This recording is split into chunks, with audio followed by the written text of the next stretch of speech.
Minesweeper, Ultra Turbo Deluxe. This is the 4th devlog. Achievements, I'm doing achievements and I'm polishing things and whatnot and adjacent. This is the video. It's about to start. Wait like 2 seconds and it's gonna start.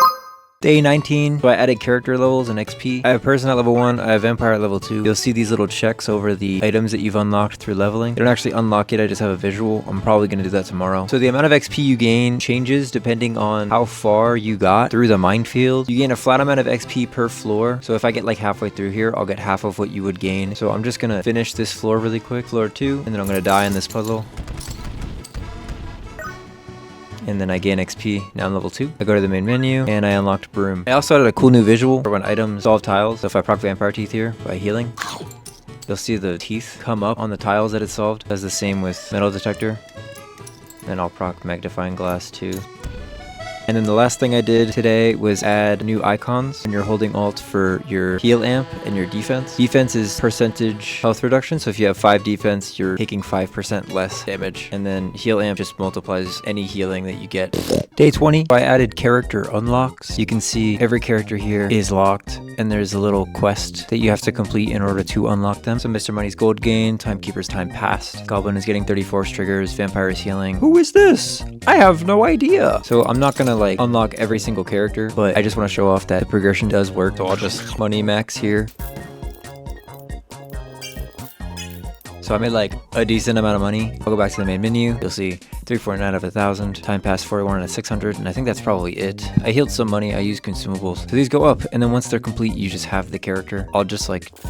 So that's 1,000. And now I have Mr. Money. I'm going to have like a big pop-up whenever you unlock an item or a new character. Character unlocked or item unlocked or something like that. I also finally have boss orders. So there's 7 bosses in the game. You fight them all one time. And then floor 8, the final boss should spawn, but it doesn't yet. So here I have Pirate. Floor 2 I have Susan. Floor 3 I have Cloud. Floor 4 Jester. Floor 5 Fire Guy. Floor 6 Shusher. Floor 7 Mean Man. So here she is. It's the Fat Greasy Greedy Piggy. This is the consumable character. So consumables are just base 30% stronger. And on consumable use, she gains a status effect that makes consumables 10% stronger. It lasts 45 seconds. So I'll just pop something. And she gets the Hungry status effect. Just makes consumables stronger. Now her whole thing is that this stacks. So you're just supposed to balance this by like a bunch of consumables, start a puzzle, and whenever it gets low, you just refresh it. I think it's cool. I'm gonna keep making more consumables. I haven't made enough. I have a lot planned that I really want to make that will just make this character really, really good. That is the Fat Greasy Greedy Piggy. And that is like all I did today.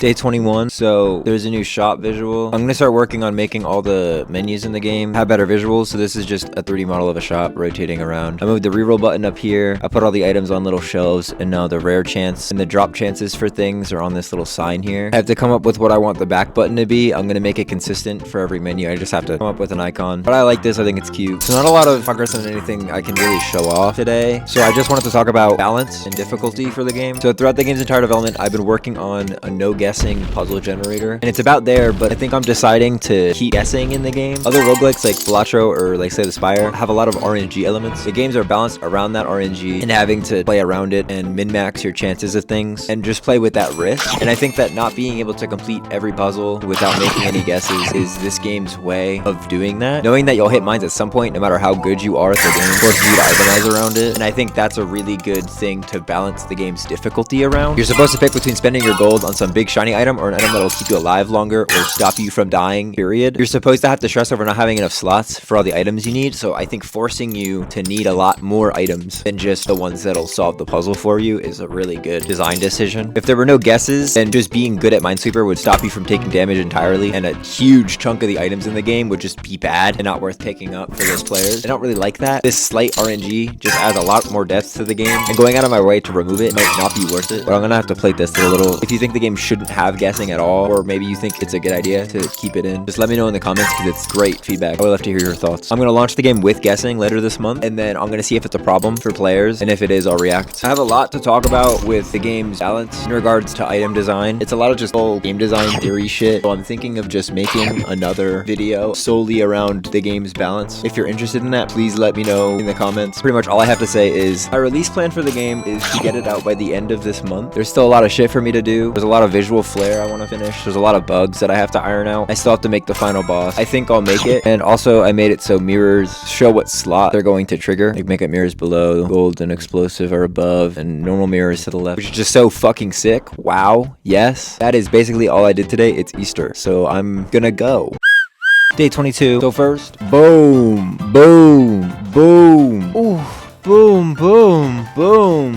New viewer. There's a new little panel. It has a shader. It's like little diamonds going up diagonally. I really like it. And then you'll notice the bold text for the trinket name is like wavy now. I changed the font. I'm not sure if I like the description font. It's just the default Kondo font. Colors change depending on what the item is. So the rarities change the background. If it's a common trinket, it's blue. If it's a common consumable, it's brown. Status effects are green for buff, red for debuff. Characters have yellow backgrounds, and then the rooms have backgrounds depending on the color of their titles, which I think is cool. I also added achievements for beating the game as each character. I'm gonna work on more unique character achievements. Probably gonna have a win as every character achievement, and I'm probably gonna have character quests, like doing a certain thing a certain amount of times as a specific character, and have achievements for that as well. I also added this little icon that shows you how fast time is moving, and in relation to that, I changed Timekeeper's passive. He now has a bit of a debuff. To make this wording make sense, I'm changing the name of floors to fields. So at field start, time moves 10% faster. It doesn't count floor 1, but I'll go to field 2 here, and you'll see it's moving 10% faster. And if I can find Ocarina in the shop,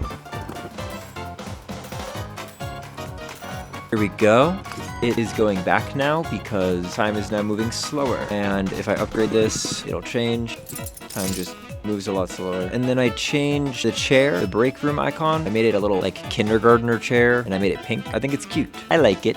Day 23, nothing burger as day. I changed fonts. I also added a little outline here. I think it just looks pretty. And then the font for the descriptions is a little different. It's practically the same, but it's a little different. And if I switch characters, the outline color changes. It's hard to tell here. It's like a dark red. Really obvious with Piggy. It's like a dark pink. That's day 23.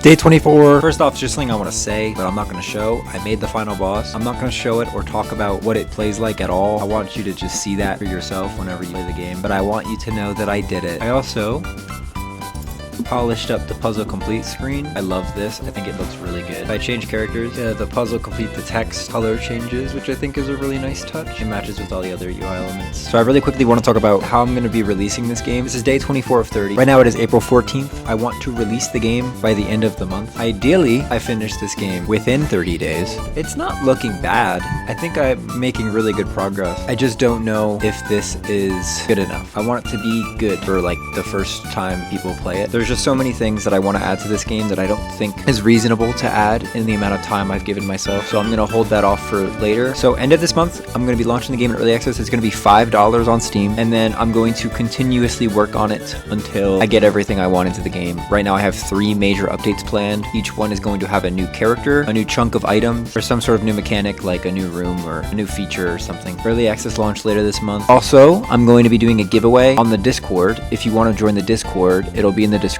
That's it. Thanks for watching. Bye-bye. Bye-bye.